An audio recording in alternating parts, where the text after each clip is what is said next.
Caretaker adopts hungry dog. Billionaire doctor cries upon recognizing it was her dog. The November rain hammered against the loading dock of the Melbrook Hotel with a persistence that matched Ryan Walker's exhaustion. At 28, he'd learned that dignity wasn't found in job titles but in how you carried yourself through each shift. His blue uniform was soaked, yellow maintenance gloves tucked into his belt as he dragged the last garbage bags toward the dumpster. Most people wouldn't notice a janitor working at 11 p.m., and that suited him just fine. The whimper cut through the sound of rain like a knife. Ryan froze, water streaming down his face, listening. There. Again. Weak. Desperate. Barely audible over the storm. He set down the bags and moved toward the sound, his work boots splashing through puddles that reflected the hotel's golden lights. Behind the dumpster, pressed against the cold brick wall, was a dog. Not just any dog. A golden retriever once beautiful, now reduced to a skeleton covered in matted, filthy fur. Its eyes, clouded with pain and starvation, lifted to meet his. The animal was too weak to move, too broken to even growl in self-defense. Just those eyes, pleading in a way that made Ryan's chest tighten. "Jesus," he whispered, dropping to his knees despite the filth and water. "How long have you been out here, buddy?" The dog's tail twitched, barely a movement, but it was there. Still fighting, still hoping. Ryan didn't hesitate. He stripped off his maintenance jacket, wrapped it around the trembling animal and lifted him carefully. The dog weighed almost nothing, and that terrified him more than anything. He'd seen strays before, but this was different. This animal had been loved once. The quality of its breed was evident even through the neglect. Someone had cared for this dog, and then something had gone horribly wrong. "Not tonight," Ryan said softly, carrying the dog toward his blue Harley-Davidson parked in the employee section. "You're not dying alone in the rain, not on my watch." The Harley had been his father's, or so he'd been told. Ryan had bought it for $300 from an estate sale 7 years ago, a rusted piece of junk that most people would have scrapped. But he'd seen something in it. Potential, maybe, or just stubbornness. He'd rebuilt it piece by piece in the tiny garage behind his apartment, teaching himself mechanics through YouTube videos and library books. The bike was more than transportation. It was proof that broken things could be made beautiful again. He secured the dog in front of him, feeling the animal's labored breathing against his chest, and rode through the rain to the only 24-hour emergency vet clinic in town. Dr. Patricia Chen had seen Ryan walk through her clinic doors at 2 a.m., carrying a dying animal more times than she could count. He'd never brought his own pets, he couldn't afford one, but he couldn't leave suffering creatures behind either. "Ryan Walker," she said, pulling on gloves as he carefully laid the golden retriever on the examination table. "One of these days, you're going to adopt one of these animals instead of just saving them." "Can't," Ryan said simply, stepping back to let her work. "My landlord doesn't allow pets, and I can barely afford to keep myself fed." Dr. Chen ran her hands over the dog, her expression growing more serious with each passing second. "Severe malnutrition, dehydration, possible internal parasites. This dog's been on the streets for weeks, maybe longer." She paused, checking the dog's teeth. "But this is a purebred golden retriever. Probably cost someone thousands of dollars. There's no collar, no chip that I can find, but the bone structure, the breeding. This was someone's expensive pet. Can you save him?" Ryan asked quietly. "Honestly, I don't know, but I'll try." She looked at him seriously. "This is going to be expensive, Ryan. Even with my friendship discount, we're looking at several $100s minimum." Ryan pulled out his wallet, extracting the thin collection of bills inside, his tips from the week, money he'd been saving for new work boots. "I have $140, take it. I'll figure out the rest." Dr. Chen's expression softened. "You know what? Let's call it an even 100. Consider the rest my contribution to keeping your bleeding heart from killing you." 3 hours later, Ryan sat in the waiting room, his uniform still damp, watching the sunrise through the clinic windows. He should have been exhausted. His shift had ended hours ago, but adrenaline and worry kept him wired. When Dr. Chen emerged, she was smiling. "He's going to make it. It'll take time. Careful feeding, medication, but he's a fighter. He wants to live." Ryan released a breath he hadn't known he was holding. "Thank God." "There's something else," Dr. Chen said, sitting beside him. "I ran every database I could access. No chip, no reports of missing golden retrievers matching this description. But Ryan, this dog is approximately 7 years old and he's been professionally trained. Someone invested serious time and money in him. So what happened? That's the question, isn't it? She handed him a folder. Here's the medication schedule and feeding plan. He'll need to stay here for 48 hours, but after that, if you want to foster him until we find the owner. I'll take him, Ryan said immediately. I'll figure something out with my landlord. Dr. Chen smiled. I had a feeling you'd say that. The Melbrook Hotel rose 30 stories above downtown, a monument to luxury that Celeste Davenport had inherited at the age of 21 when her father died. Now 24, she stood in her corner office overlooking the city, a medical journal open on her desk beside financial reports that would have given most people a migraine. Celeste had never wanted to run a hotel. She'd wanted to be a doctor, to heal people, to make a difference that mattered. But when the accident had taken her father, she'd been thrust into a world of board meetings and profit margins while still completing her medical degree. She'd managed both, barely, graduating top of her class while learning to navigate corporate politics that made medical school look simple. People called her brilliant, driven, cold. They didn't call her lonely, but that's what she was. Her phone buzzed, a reminder about tonight's charity gala.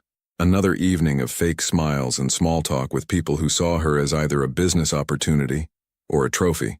She wore her armor well, the royal blue blazer that had become her signature, the denim shorts that scandalized the older board members, the confidence that made people forget she was young enough to be carded at bars.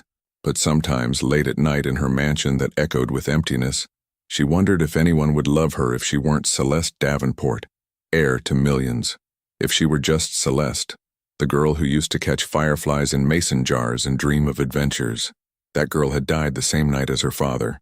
Her assistant knocked gently. Ms. Davenport? Your morning rounds at the hospital start in 20 minutes.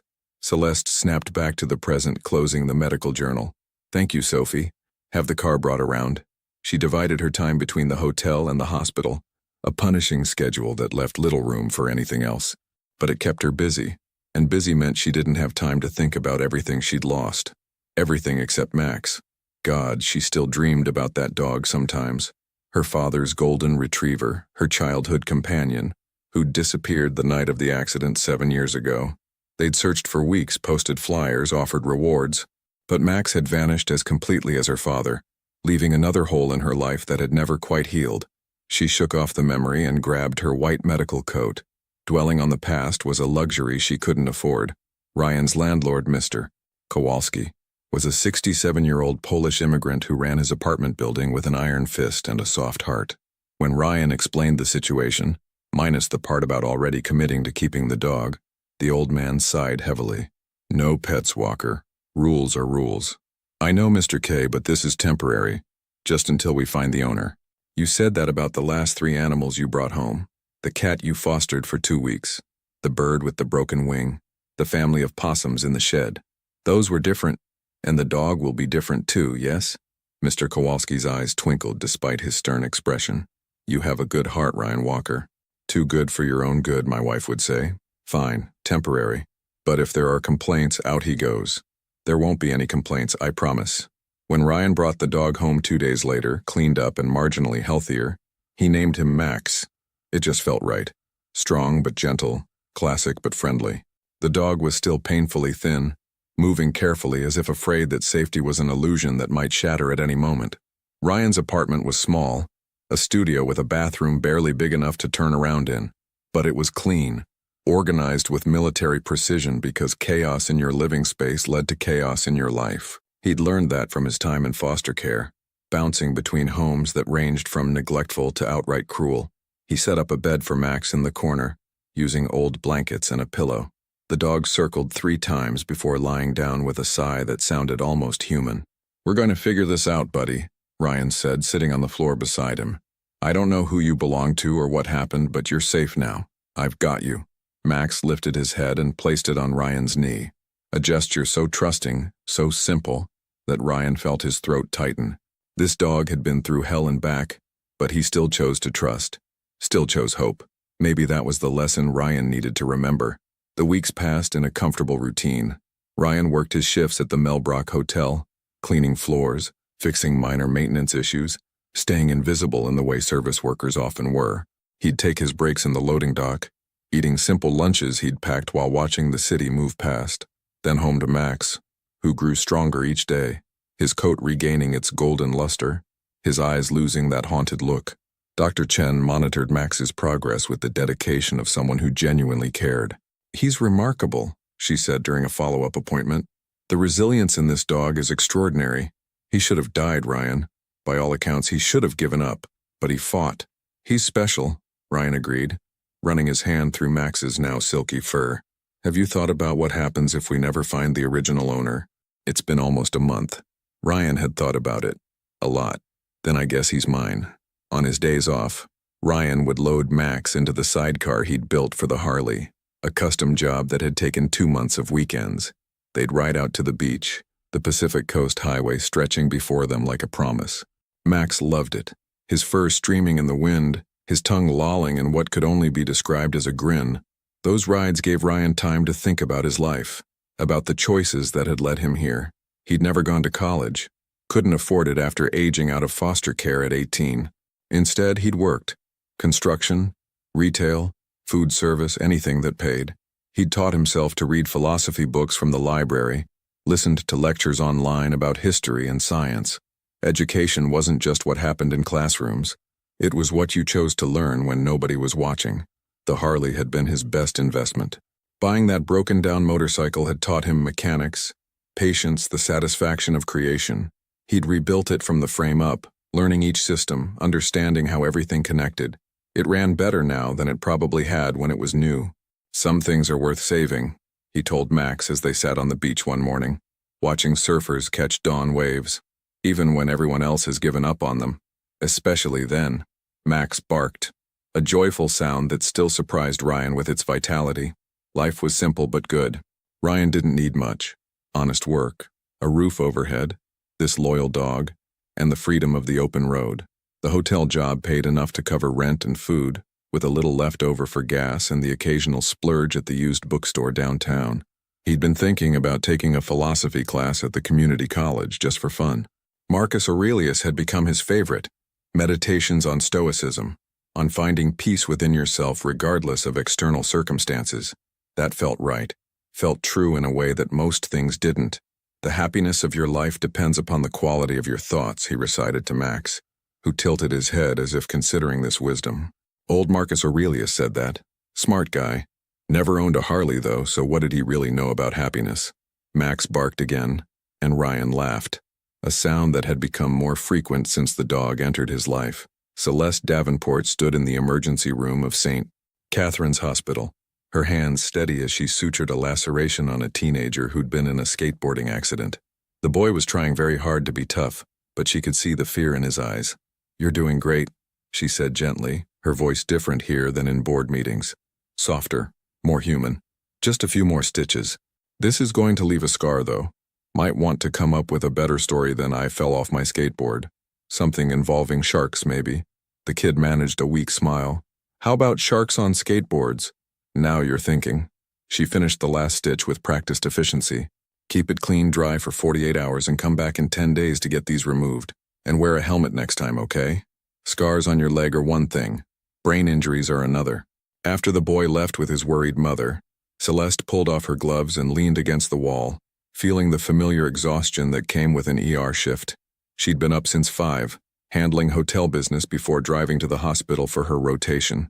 Tomorrow would be more of the same. Meetings, medical rounds, more meetings. Maybe sleep if she was lucky. Dr. James Morrison, the ER attending physician, joined her with 2 cups of coffee. "You look like you need this more than I do. Is it that obvious?" Celeste accepted the cup gratefully. "You work harder than any resident I've ever supervised. And that's including the ones who think sleep is optional." He studied her with the concerned look of someone who'd known her father. "When was the last time you took a day off?" "I took last Sunday afternoon off." "A whole afternoon, how decadent." His tone was dry but worried. "Celeste, you're 24 years old. You should be doing whatever 24-year-olds do. Dating, traveling, making questionable life choices. I'm making plenty of questionable life choices. I'm running a hotel and practicing medicine simultaneously. That's practically the definition of questionable. You know what I mean? Your father wouldn't have wanted—" "My father's dead," Celeste said, more sharply than she'd intended. "And he left me a hotel empire that would crumble without proper leadership. The board of directors already thinks I'm too young, too inexperienced. If I show any weakness, they'll find a way to push me out. So you never rest, never slow down, never let anyone see you as anything other than perfect. Morrison shook his head. That's not living, Celeste. That's surviving. There's a difference. His words stayed with her as she drove back to the hotel that evening, her hands tight on the steering wheel of her Lexus. The sun was setting, painting the sky in shades of orange and purple that would have been beautiful if she'd had the energy to appreciate them. Morrison was wrong. She wasn't just surviving, she was succeeding. The hotel's profits were up 15% since she'd taken over. She was on track to finish her residency early. She'd proved every doubter wrong. So why did she feel so empty? Her phone rang. Sophie, her assistant, with a crisis about tomorrow's board meeting. Celeste handled it with practiced efficiency, her mind already moving to the next problem, the next challenge, the next thing that needed her attention. She didn't notice the blue Harley-Davidson in the hotel's employee parking lot as she pulled into her reserved space. Didn't see the golden retriever in the sidecar, tongue lolling happily as his owner removed his helmet. She didn't notice because she never looked at the employee section. Why would she? Their worlds didn't overlap. Not yet. It was a Tuesday morning when everything changed. Ryan was emptying trash bins on the third floor, working his way through the hotel's maintenance checklist with the same quiet efficiency he brought to every task. The third floor was administrative offices, accounting, human resources, management. He'd learned to be invisible here, to work without disturbing the important people in their important meetings. He was wheeling his maintenance cart toward the elevator when he heard it. A voice on a phone call, sharp with frustration but unmistakably familiar in a way that made his heart stop. I don't care what the caterers say, Sophie. The charity gala's in 3 days. They committed to the menu 6 months ago. If they try to change it now. Ryan turned slowly, drawn by something he couldn't name. A woman stood in the hallway outside a corner office, her back to him as she paced while talking on her phone. Royal blue blazer, denim shorts, blonde hair pulled into a sleek ponytail that revealed a neck he'd once known as well as his own name. No, it couldn't be. Just handle it, the woman said, her voice carrying the weight of someone used to solving impossible problems. I have surgery rounds in 2 hours and I can't deal with... She turned, still talking, and her eyes met Ryan's. The phone slipped from her hand. For a moment, one crystalline, impossible moment, they were 12 years old again. 2 kids playing in the vacant lot between their houses, him the foster kid who never stayed anywhere long, her the daughter of the wealthy businessman who'd bought the property next door.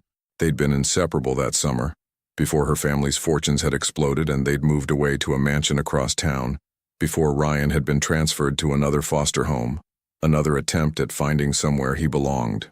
Ryan. Her voice was barely a whisper. He couldn't speak, could barely breathe. Celeste Davenport. Little Cece, who'd taught him to catch fireflies and shared her lunches when his foster parents forgot to feed him, who'd cried when he'd been taken away, promising they'd find each other again someday. She'd been 11. He'd been 12. They'd been children with no power over their lives.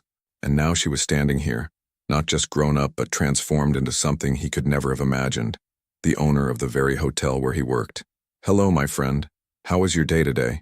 The words came out before he could stop them, the greeting they'd used every afternoon that magical summer. Is everything okay? Her eyes filled with tears. Ryan Walker, oh my God, it's really you. Sophie appeared, looking concerned. Ms. Davenport, is everything... Give us a minute, Celeste said, not taking her eyes off Ryan. Please. When they were alone, she took a step forward, then stopped, as if remembering the distance between who they'd been and who they were now. I can't believe it's you.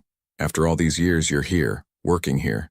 It's a job, Ryan said quietly, aware of his janitor's uniform, his maintenance cart, the unmistakable gulf between their positions. A good one. Been here about 3 years now. 3 years, she repeated, something like pain crossing her face. You've been here 3 years and I never knew. Why would you? I work night shifts mostly. Maintenance isn't exactly something that crosses your desk. Don't, she said sharply. Don't do that. Don't act like we're strangers just because I happen to own the building now. But we are strangers, Cece. The old nickname slipped out naturally. That summer was 16 years ago. We're different people now.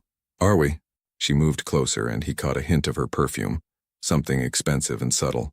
Because you just called me Cece, and only one person has ever called me that. The elevator dinged behind them. Someone coming. Celeste grabbed Ryan's arm and pulled him into her office, closing the door behind them. The space was enormous. with floor-to-ceiling windows overlooking the city, furniture that probably cost more than Ryan made in a year. "What happened to you?" she asked, searching his face as if trying to find the boy she'd known. "After that summer, I tried to find you, but you'd moved and the foster system wouldn't tell my parents anything. I bounced around," Ryan said simply. 5 more homes in 3 years. Aged out of the system at 18. Worked whatever jobs I could find. Taught myself mechanics. Bought a motorcycle. And now I'm here, mopping floors in a hotel you own." He smiled, but there was no humor in it. "The American dream, right?" "Don't," she said again, softer this time. "Don't cheapen yourself like that. You were the smartest person I knew that summer. The way you could figure out how anything worked. The books you read even when nobody made you. Books don't pay bills, Cece. And being smart means nothing without opportunity." She flinched as if he'd struck her. "I know. God, I know that's not fair. None of it's fair." An awkward silence stretched between them, filled with 16 years of separate lives and accumulated distance. "I should get back to work," Ryan said finally. "My supervisor times everything. If I'm gone too long, you can't just leave. We just found each other again." "Found each other?" He laughed, a bitter sound. "You didn't find me, Cece. I've been here for 3 years. You just finally looked down long enough to notice the help." Her expression crumpled, and immediately Ryan regretted his words. None of this was her fault. She hadn't asked to be rich, hadn't asked to inherit a hotel empire, and he certainly had no right to resent her for succeeding while he'd struggled. "I'm sorry," he said quietly. "That was unfair. This is a lot to process." "I know." She wiped at her eyes discreetly, and he was struck by how tired she looked beneath the perfect makeup and expensive clothes. "Listen, can we talk? Properly? Not here? Not like this, but somewhere we can actually catch up?" Every instinct told Ryan to decline, to keep the boundaries of their respective worlds intact. But looking at her, at the girl who'd once been his best friend, he found he couldn't say no. "Okay," he agreed, "but not at some fancy restaurant where everyone will stare. Somewhere normal." "The beach?" she suggested. "The one on Pacific Coast Highway? We used to talk about going there together someday." I remember. He'd been there dozens of times now with Max, but he didn't mention that. "Saturday morning? I don't work weekends." "Saturday morning," she confirmed. 9 o'clock? "It's a date." He paused, then corrected himself. "A meeting, a catch-up, not a date." "Right, of course." But something flickered in her eyes. Disappointment or relief, he couldn't tell which. Ryan left her office feeling like his world had tilted sideways. Celeste Davenport. Little Cece with her gap-toothed smile and firefly jars. The girl who'd chosen to sit with the weird foster kid instead of the popular children. Who'd shared her dreams of becoming a doctor. Saving people, making a difference. She'd actually done it. Become a doctor. He'd heard the phone call. Surgery rounds. She was living the life she'd always wanted. And he was mopping floors. The thought should have been devastating, but mostly Ryan just felt tired. Tired of comparing. Tired of measuring his life against other people's successes. He had honest work, a decent apartment, a dog he loved, and a motorcycle that ran like a dream. That was enough. It had to be enough. Saturday morning found Ryan on the beach earlier than planned, unable to sleep through the night. Max ran along the shoreline, chasing seagulls with puppyish enthusiasm that made other beachgoers smile. The dog was almost back to normal now, healthy, happy, with no signs of the near-death creature Ryan had found behind the dumpster. He'd considered bringing Max to this meeting, then decided against it. Something felt too intimate about introducing Celeste to the dog, like opening a window into his life that maybe should stay closed. She arrived exactly at 9, parking a Lexus that probably cost more than most people's houses. But she'd dressed down, jeans, a simple white t-shirt, sunglasses pushed up into her hair. She looked younger like this, more like the girl he remembered. "Hi," she said, approaching with a nervousness he'd never seen in her before. "Hi." Ryan gestured to the blanket he'd spread out on the sand. "I brought coffee. Wasn't sure how you'd take it now." "Black, 3 sugars." She sat down, accepting the thermos cup he offered. Some things don't change. They talked carefully at first, exchanging sanitized versions of their lives.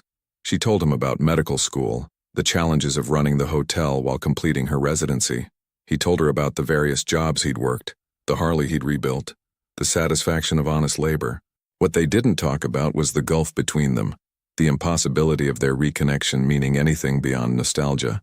"Do you remember," Celeste said softly, staring out at the ocean, "that last day? When the social worker came to take you away, Ryan remembered. He'd remember it for the rest of his life. You gave me something, he said. A photo of us at the vacant lot trying to build that ridiculous treehouse. You still have it? Her voice held surprise. Lost it years ago. Moved around too much, didn't have space for keepsakes. He paused. I'm sorry. I know that probably mattered to you. It did, but I understand. She was quiet for a moment. What kind of music do you listen to now? You used to love that old radio your foster dad had. The question surprised him with its specificity, the details she'd remembered. Everything, honestly. Classical when I'm working on the bike helps me focus, rock when I'm riding, and country sometimes when I'm feeling philosophical about life's struggles. He smiled. You? Opera. Puccini especially. Everyone thinks it's pretentious, but there's something about the raw emotion, you know? The way they can convey so much feeling without hiding behind modern restraint. They talked for 2 hours, the conversation growing easier as they relaxed into each other's presence. And slowly, carefully, Ryan began to see past the designer clothes and polished exterior to the girl he'd known. Still there, still fighting, still trying to find her place in the world just like he was. I have to tell you something, Celeste said as they were packing up to leave. About my father, about the night he died. Ryan had heard about the accident, of course. It had been all over the news. Prominent businessman killed in a car crash 7 years ago. But he'd never connected it to Cece until he'd realized who she was. You don't have to. I want to, she interrupted. He was driving home late from a business meeting. Single car accident on a mountain road. They said he fell asleep at the wheel, but she took a shaky breath. He had his dog with him, Max, my golden retriever, my best friend. He'd gone to pick up Max from the groomer because I was studying for finals and couldn't do it myself. Both of them were in the car when it went off the road. Ryan's blood ran cold. What happened to the dog? He was never found. They searched, but the ravine was deep, the terrain rough. Everyone assumed Max had died in the crash or wandered off and succumbed to injuries. I never got to say goodbye to either of them. A golden retriever, 7 years ago. Professional training. No chip, no collar. No, it couldn't be. Celeste, Ryan said slowly, his mind racing. Describe Max. You're Max. She looked at him strangely. Why? Just, please. He was a golden retriever, purebred. Had this way of tilting his head when you talked to him, like he was really trying to understand. He loved car rides, would stick his head out the window, and just grin. And he had this thing where he'd put his head on your knee when you were sad, like he knew exactly what you needed. Ryan's hands were shaking. Celeste, I need you to come with me right now. What? Why? Just trust me, please. They drove separately to his apartment. Celeste's confusion evident but unspoken. Ryan's mind was spinning, trying to process the impossible possibility. Could it be? Could the dying dog he'd found behind the hotel in the rain barely clinging to life, could that be Celeste's Max? 7 years was a long time. Where had the dog been? How had he survived? What had happened to him? Ryan parked the Harley and led Celeste up the narrow stairs to his apartment, his hands fumbling with the keys. Inside, Max was waiting by the door like he always did, tail wagging at the sound of Ryan's arrival. The dog saw Celeste and froze. Celeste saw the dog and gasped, one hand flying to her mouth. For a long moment, neither moved. Then Max took a tentative step forward, his whole body trembling. Another step. Another. Max? Celeste whispered, dropping to her knees. Is it really you? The dog whined. A sound of pure recognition and desperate hope. And suddenly he was bounding forward, nearly knocking Celeste over in his eagerness to reach her. She wrapped her arms around him and both of them were shaking, her sobs mixing with his joyful barks. It's him, she gasped, looking up at Ryan with tears streaming down her face. It's my Max. Oh God, it's really him. How? How is this possible? Ryan sat down heavily on his couch, his own emotions threatening to overwhelm him. I found him about a month ago behind the hotel in the rain. He was starving, barely alive. No collar, no chip. I took him to the vet, nursed him back to health. I had no idea he was yours. A month ago? Celeste was running her hands over Max's fur, checking him over with a doctor's trained eye even as she cried. Where has he been for 7 years? What happened to him? I don't know. The vet said he'd been on the streets for weeks at least when I found him. But before that? Ryan shook his head. Someone had to have had him. He's too well trained, too socialized to have been feral all this time. Max was beside himself with joy, alternating between Celeste and Ryan as if unable to believe his good fortune. Both of his humans, together, in the same place. His tail wagged so hard his entire back half moved with it. "I can't believe this," Celeste said, laughing through her tears. "I thought he was dead. For 7 years I've carried this guilt that he died because of me.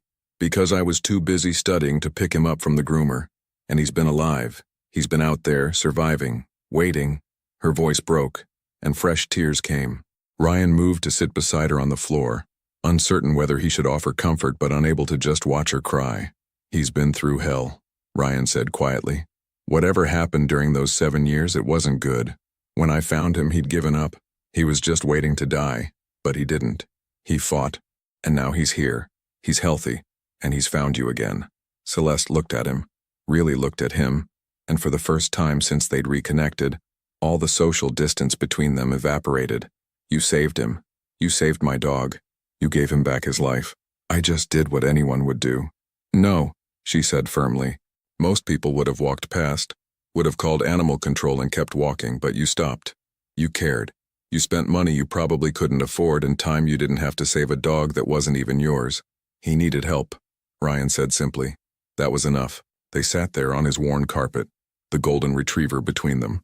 And for the first time in 7 years, Celeste Davenport allowed herself to feel something other than grief and guilt about her father's death. She felt gratitude, hope, connection, and looking at Ryan Walker, the foster kid turned janitor who'd saved her dog without even knowing who the animal belonged to, she felt something else too, something that terrified and thrilled her in equal measure. She felt seen. The next few weeks were a whirlwind of careful negotiations and emotional adjustments.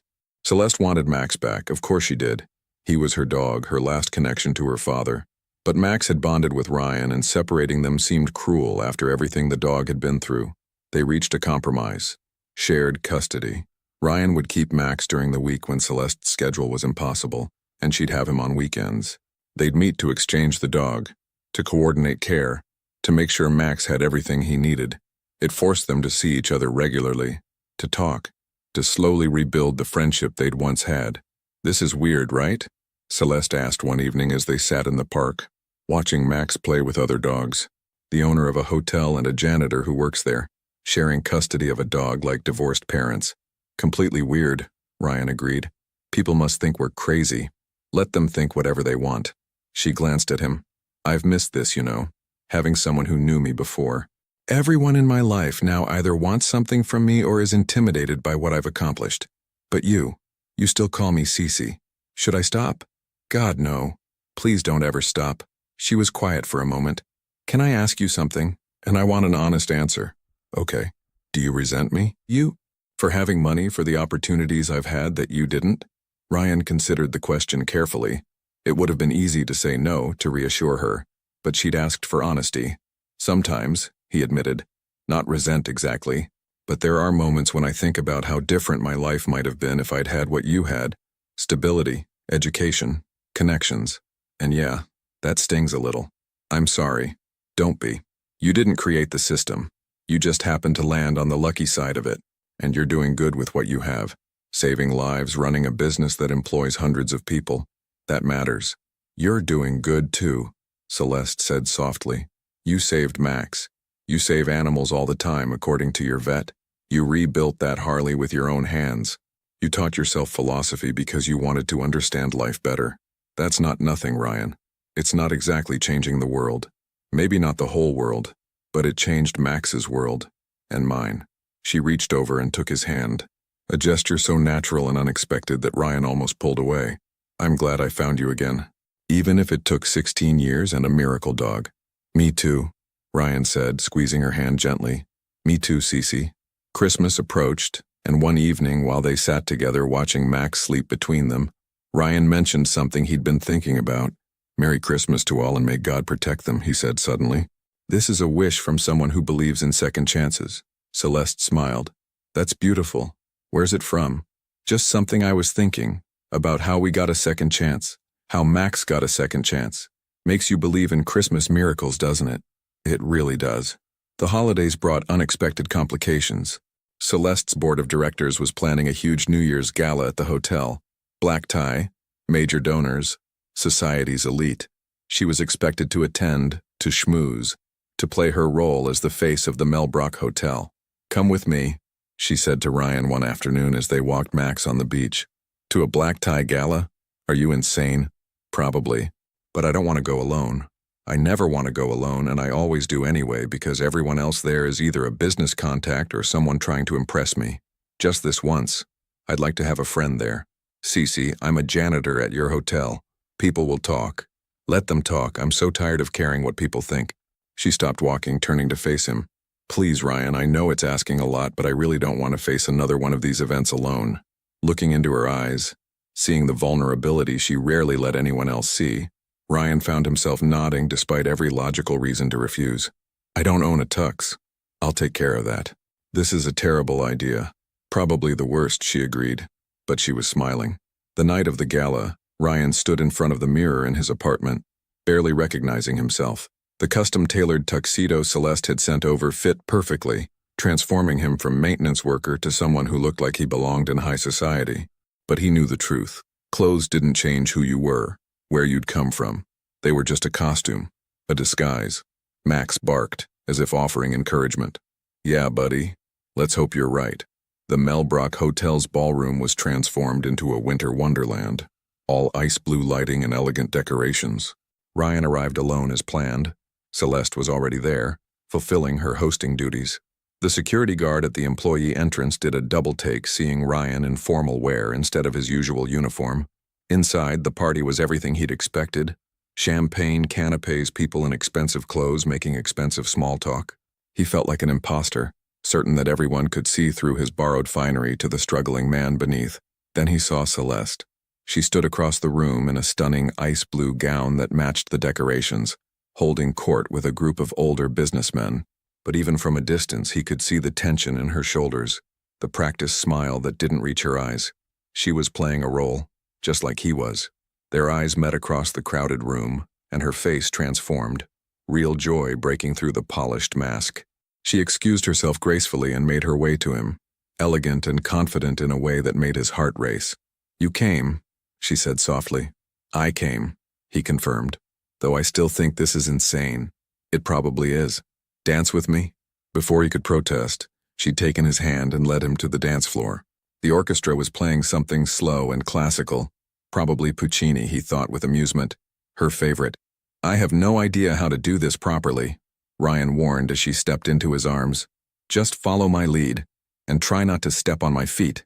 They swayed together, and Ryan was acutely aware of every eye in the room tracking their movement. The CEO dancing with a hotel employee. It would be gossip fodder for weeks. "They're all staring," he murmured. "I know. Do you care?" "I'm not sure. Do you?"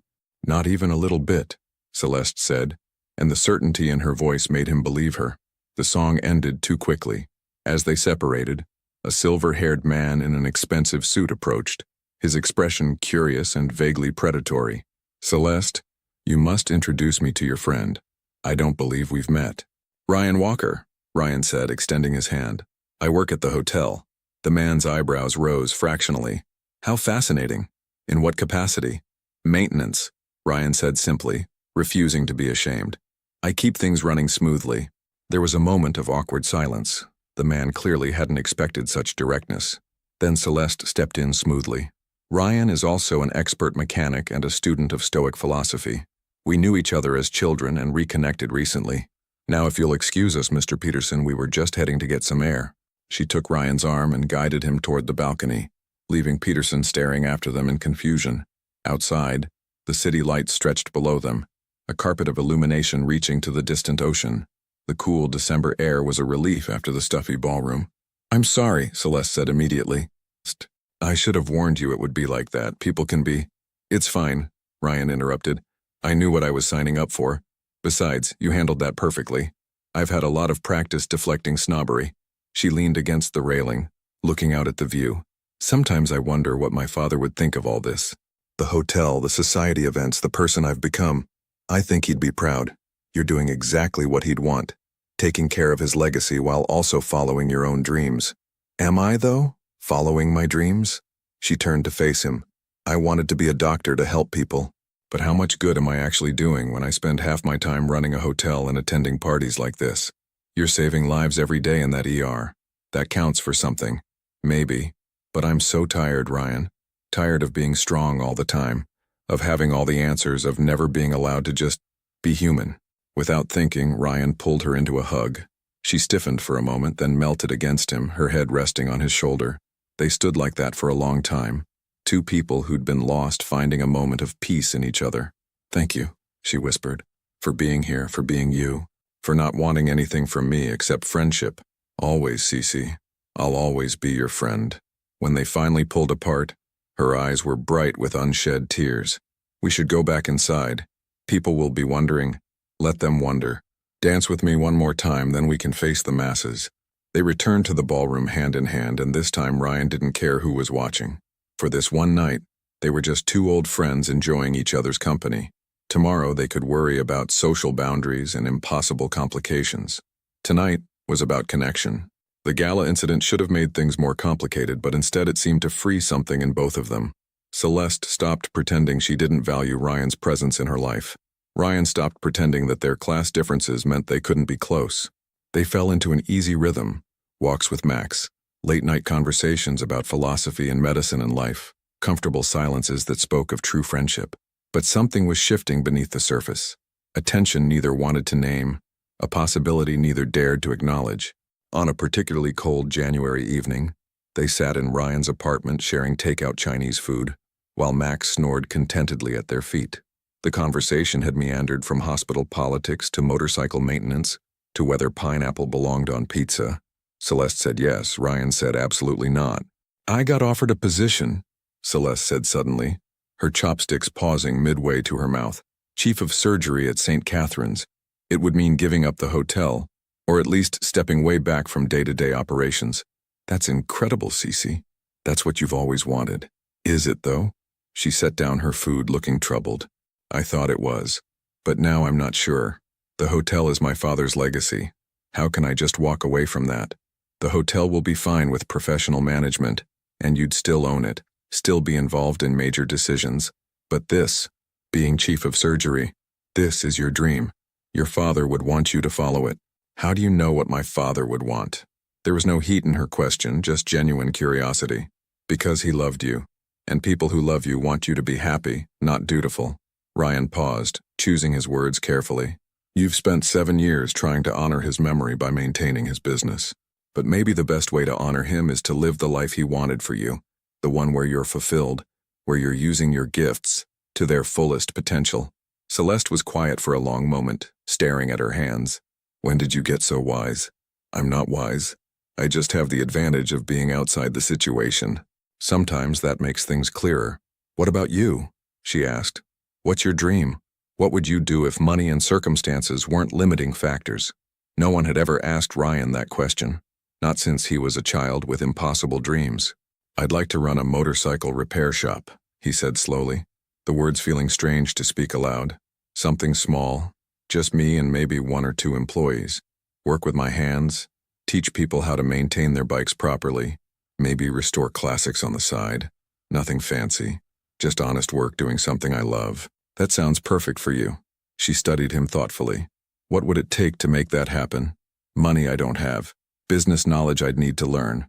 Probably years of saving and planning. It's not realistic, Cece. It's just a nice thought. Dreams start as nice thoughts. Sometimes they stay that way, but sometimes. She trailed off, and something in her expression made Ryan's pulse quicken. Sometimes what? Sometimes they become real if you have the courage to reach for them, and maybe the right people supporting you along the way. Before Ryan could respond, Max woke up and demanded attention, breaking the moment. But the conversation stayed with him long after Celeste had gone home, her words echoing in his mind. Courage to reach for your dreams. The right people supporting you. Was she talking about his dream?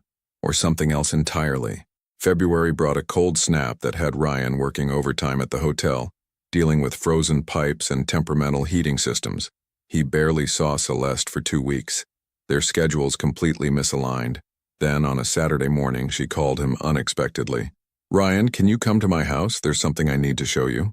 Her mansion was in the hills overlooking the city, A sprawling estate that had always seemed impossibly distant from Ryan's world. He'd never been inside, had never been invited. The drive up the winding road on his Harley felt surreal. Celeste met him at the door, practically vibrating with nervous energy. "Come on, it's in the garage." She led him through the house, all marble and tasteful art, to a garage that could have held 8 cars but currently housed only her Lexus and a covered shape in the corner. "My father collected vintage motorcycles," she said, walking toward the covered object. "I kept them all after he died, couldn't bring myself to sell them. But there's one in particular." She pulled off the cover. Ryan's breath caught. It was a Harley Davidson, an older model but beautifully maintained. And it was blue, the exact shade of blue as his own bike. "Is this?" He started, unable to finish the question. "It was my father's favorite. He bought it at an estate sale about 7 years ago, planned to restore it with me learning alongside him. But then the accident happened, and I had it professionally restored as a way to, I don't know, stay connected to him, I guess." She ran her hand along the seat. "Ryan, does your bike have any identifying marks? Serial numbers you remember?" "I memorized the VIN when I bought it." "Why?" She showed him a registration document. The VIN matched. "This is my bike," Ryan said slowly. "But that's impossible. I bought it from an estate sale 7 years ago. I rebuilt it myself." "You bought my father's bike," Celeste corrected gently. "He must have purchased it, then died before he could start the restoration. The estate sale would have been his things." Ryan sat down heavily on a workbench, his mind reeling. "So I've been riding your father's motorcycle for 7 years, working on it, rebuilding it, making it run again. You finished what he started." Celeste's voice was thick with emotion. "Don't you see, Ryan, this isn't coincidence. Max, the bike, you working at my hotel, us finding each other again, this is fate?" Ryan suggested, his tone skeptical but his heart racing. "Maybe.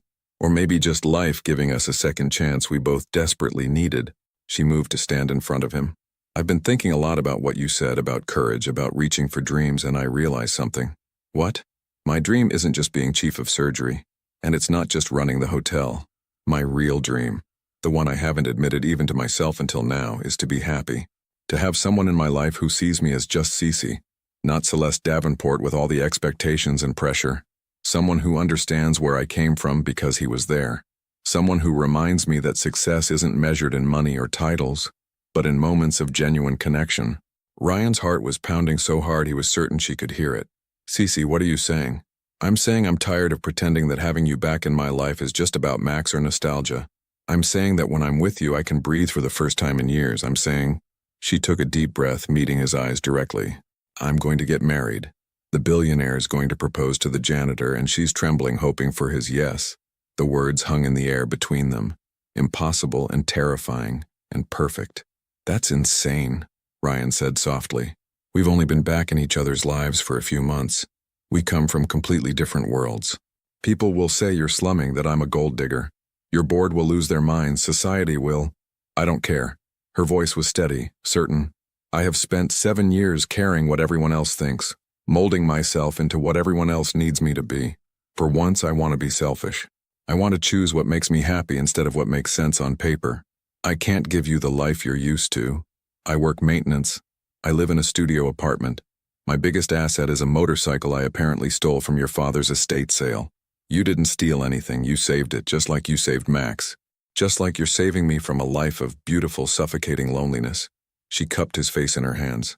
"I don't need you to give me things, Ryan. I need you to see me, to challenge me, to remind me who I am when I lose myself in all the noise. Cece, I'm not asking for an answer right now. I'm just telling you how I feel, and asking if maybe, possibly, you might feel the same way." Ryan stood up, bringing them face to face. In her eyes, he saw the same vulnerability, the same hope, the same desperate courage he felt. "When I found Max," he said slowly, "I didn't think about consequences or logic. I just knew I couldn't walk away from something that needed saving. And standing here with you now, I realize I can't walk away from this either. From us. It's terrifying and probably stupid and will definitely be complicated. But I think I might love you. Not despite who you are or because of what you have, but because you're Cece. Because you care about opera and philosophy. Because you cry over found dogs and work yourself to exhaustion, trying to honor your father's memory while also being your own person. Because when you look at me, you see Ryan, not a job title or a tragic backstory. So is that a yes?" Her voice was trembling. Because I really need it to be a yes. Yeah, Ryan said, pulling her close. It's a yes. Against all logic and common sense and every reasonable objection I can think of, it's a yes. When they kissed, it felt like coming home after being lost for 16 years.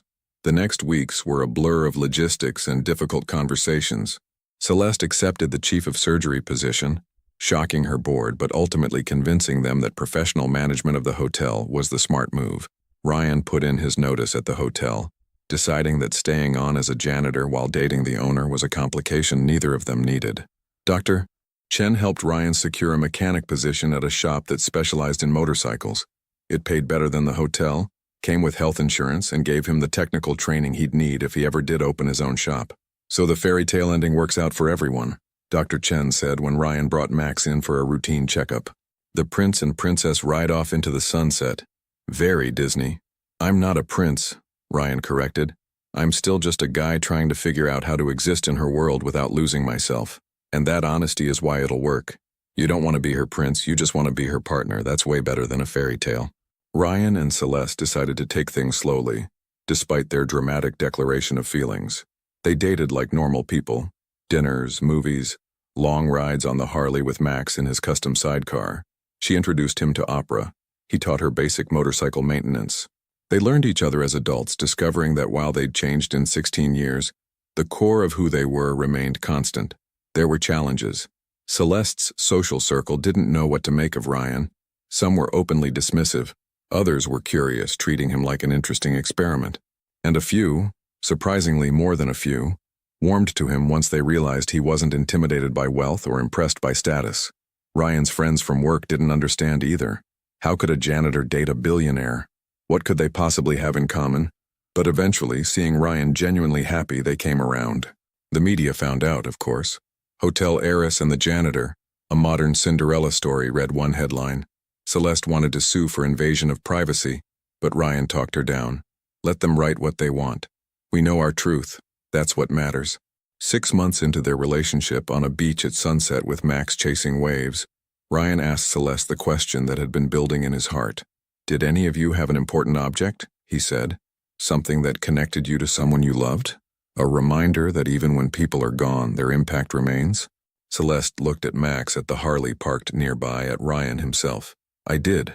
I lost it for 7 years. But I found it again. Found them all again, actually. And I'm never letting go. Good, Ryan said, because neither am I. 3 months after that sunset proposal, on a crisp morning in early spring, Ryan was giving Max his routine bath when he noticed something odd. There was a small bulge under the dog's collar, something he'd never seen before because they'd replaced the collar when Max had gained back his healthy weight. Cece, he called out, come look at this. Celeste emerged from the kitchen, coffee in hand, and knelt beside them.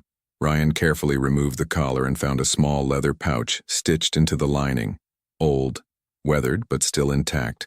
Inside was a key, not just any key, an old-fashioned one, ornate and heavy with an engraving that made Celeste gasp. TD, Truth and Dignity. Those were my father's initials, she whispered. Thomas Davenport, he always said those were the 2 principles worth living by. What does it open? I don't know, I've never seen this key before. But even as she said it, something flickered in her memory. Wait, there was a safe deposit box. After the accident, the lawyers mentioned it, but we could never find the key. My mother and I assumed it had been lost in the crash or that the bank had made an error. Eventually, we just moved on.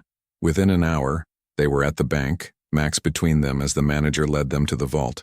The key fit perfectly, and inside the box was a bundle of letters tied with blue ribbon, the same shade as Ryan's Harley, as Celeste's eyes, as the blazer she'd been wearing the day they reconnected. The first letter was addressed to Celeste, dated 1 week before the accident.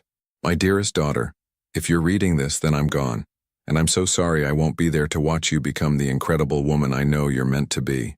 There are things you need to know, truths I should have told you while I was alive but didn't have the courage to share. Do you remember Ryan Walker? The foster child who lived next door that summer when you were 11? You cried for weeks after he was taken away.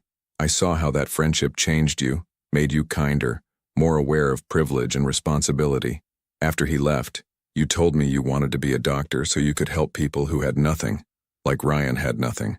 I never told you this, but I tried to adopt him. I went through the proper channels, hired lawyers, fought the system. But his biological mother reappeared and reclaimed him, only to abandon him again 6 months later. By then, he'd been moved to another county and I lost track of him. I've always regretted not trying harder. I'm writing this because I've been diagnosed with a heart condition. The doctors give me 5 to 10 years, maybe less. I'm not afraid of dying, but I am afraid of leaving you alone in a world that will try to define you by your bank account, rather than your character.